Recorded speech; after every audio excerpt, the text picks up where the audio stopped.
So I've named the rim and the top of my hat. There is one little touch that I want to add to the hat, which is kind of just a band that runs around the hat. And of course, once you get the hang of this sort of thing, you can make any kind of hat you want. You can change this. Once we start to get into materials and different kinds of objects, you can let your imagination run wild here. But just make sure your snowman has a hat. I want to take the rim of my hat. I could certainly do this by creating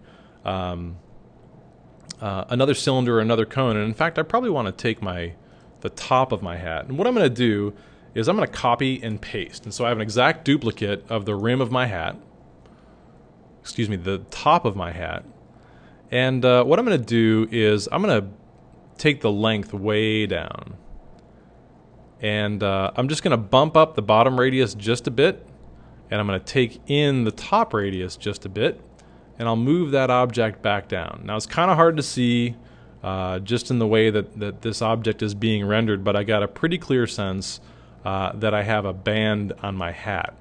And so I'm just going to call this band. And so now I have a band, a rim, and a top to my hat. And what I can do is I can group these objects as one object. And the nice thing about working in a 3D space, kind of similar to working in something like Illustrator or a vector-based 2D space, is that if I select all three of these, and I'm just going to select one of them, I'm going to hold down Shift and select the opposite end. Alternatively, what I could do is I can click and drag inside the object manager and make a marquee, and as long as that selection marquee touches all three of those, it will start to select those objects. So there we go. I can click and drag. I have all three of them selected. And now what I can do is go to the Object menu inside the Object Manager, and I can choose to group objects. Once I do that, it groups these objects into a null object. Let me Command Z and undo that. Alternatively, what I can do is I can hold down the Option key and hit G. Now this is, the first major departure from working in another application where your instinct might tell you, well, Command C is copy and Command V is paste, Command G should be group, when in the reality on the Mac platform, I'm looking at my Option key or the Alt key, Alt G, to group. Same thing as going to the Object menu and choosing to group objects. Now something happened in our Object Manager. We ended up with this object called a null object. And to the left of that we see a little plus sign. Now the Object Manager is hierarchical, and what that means is that there's now objects that are hiding in another object. We have this null object, it's an empty object, it's an invisible object. You can think of this as a 3D container that doesn't have any geometry associated with it. It's just all the stuff that you place inside of it. So it's kind of like a clear box or a clear paper bag or a clear container that whatever we put inside of it, that's its contents. So if I click on this plus sign, I can see that we have the band, the rim, and the top. And in fact, the nice thing about working in a 3D environment like this is this was non-destructive. These objects aren't permanently fused together, and I can still move them independently, but they exist inside an object group or inside a parent object, which in this case is just an empty object. I'm going to rename this null object. I'm going to name it hat. That seems a little bit more appropriate. And now if I click on the hat object, I can move the entire hat and all of its contents will follow. I'll Command Z.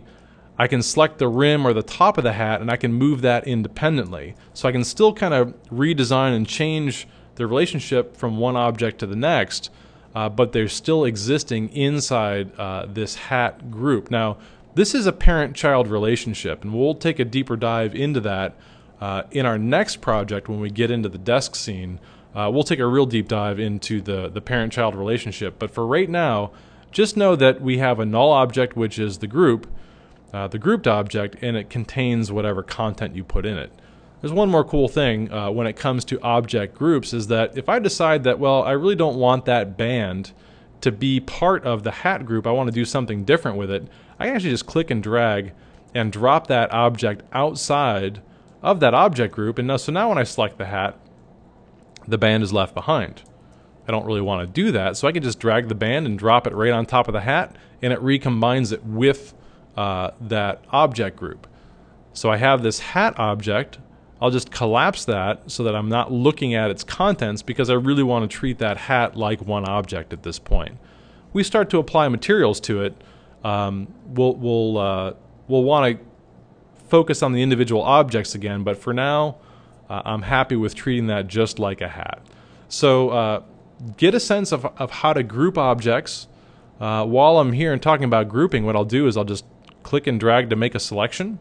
I want top, middle, and bottom, or I can select the first object, shift click in a line of objects, and finally, if I select the top object, I can hold down the command key and continue to click and add and deselect from my selection. So a couple different ways to make multiple selections.